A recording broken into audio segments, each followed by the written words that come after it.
Hello, today is April 30th, 2009. I just wanted to make a quick little video of a couple of things.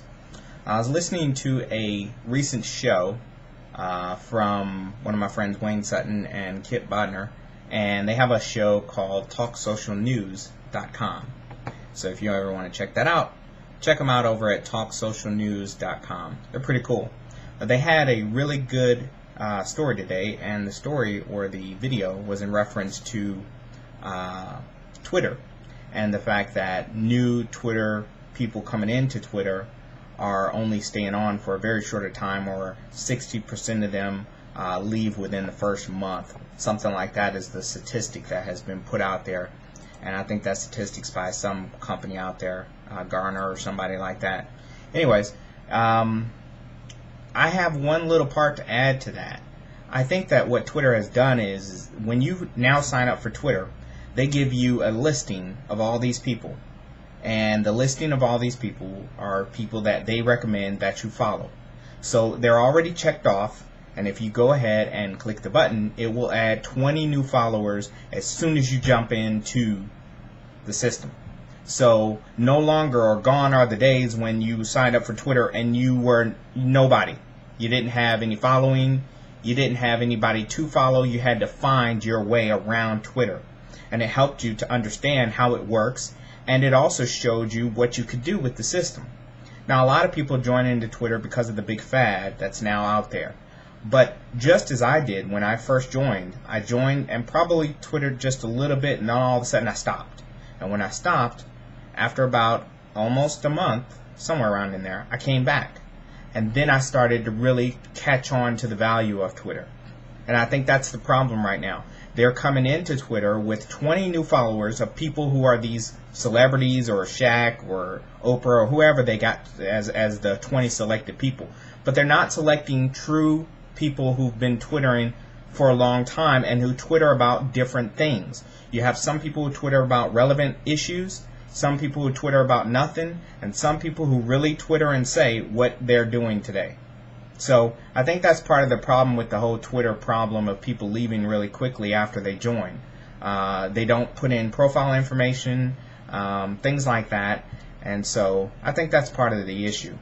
On another note, I downloaded the BlackBerry Facebook app, and it's the BlackBerry Facebook 1.5 app for the BlackBerry. And I got to tell you, it blew my mind when I downloaded it because it asked me to sync up my contacts from my actual BlackBerry. This is the 8900.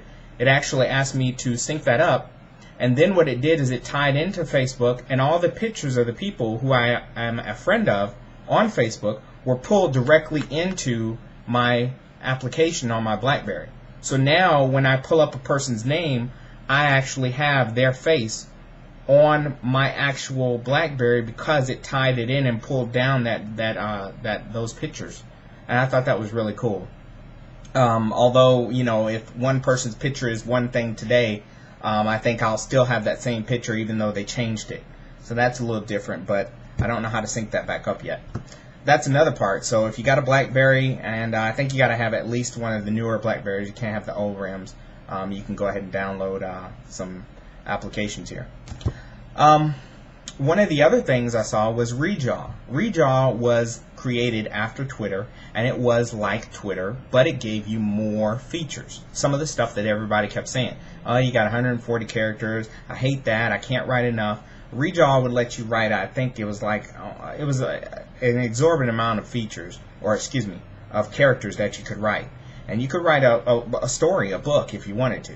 At any rate, they're going out of business. They're shutting down doors on May 31st, and so that means up until the 15th of May you can still send your messages and all that stuff, but there's no new users in Rejaw.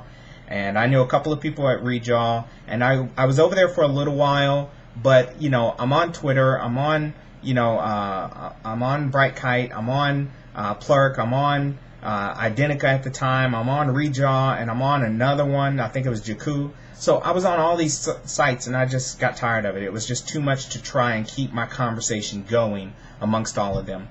I kind of saw the demise of Rejaw coming, and that was just a personal thing. but I kind of just knew it wasn't going to catch on, and I don't think it really did. So the guys who were over there, they did a great job, don't get me wrong, but I think its time and relevancy has kind of passed, and so unfortunate that they're moving on, but hopefully because of what they did, they can gain some kind of insight and maybe be bought out or do something, you know, extra in the world of social media and social networking. The last thing that I wanted to talk about was Hulu. Hulu.com, which, if you don't know, they provide video, online video, and most of it has been coming from NBC and from Fox, the different shows there. Now, what they're doing now is they just got a contract, I guess, with Disney. So Disney ABC is now going to start putting their videos onto Hulu. And Hulu has been around for a little while now, and they are growing like crazy. And I think you can understand why. They can, I mean, within the next day, I can go on and watch the show that I missed the night before. Or maybe my TiVo crapped out on me and recorded like some Western, which, you know, I'll explain in another future video. But it recorded something else, and so now I can't watch the show. I lost it, so now I can just go on to Hulu and watch it. So now Disney's over there. And a lot of people are talking about this whole change between Hulu or this competition between Hulu and YouTube. They're two totally different things. And I think that Hulu is staying true to what they do. I think that Hulu truly understands what the people want to see and how they want to see it. So I think that's a really cool thing, because some of the commercials, some of the different videos that come up, you know, the commercial will play all the way through. And some of them will give you a choice. You can say, I'll watch the commercial first if I can watch the whole video without stopping for a commercial. That's the cool thing about Hulu. They kind of give you a choice sometimes. Not always, but sometimes they do. So good ups or big ups to Hulu for doing that. I think that's a great thing, and hopefully that'll bring in some more content. Now, understanding that the NBC and I guess the Fox contract is kind of the exclusive contract they had to be on Hulu, and now is kind of going on the wayside. So hopefully soon all those videos will start migrating to other sites such as YouTube and some of the other places. So just wanted to give that quick video. I hope you like it. Leave me any comments or things like that. I'd really appreciate it. Have a great day.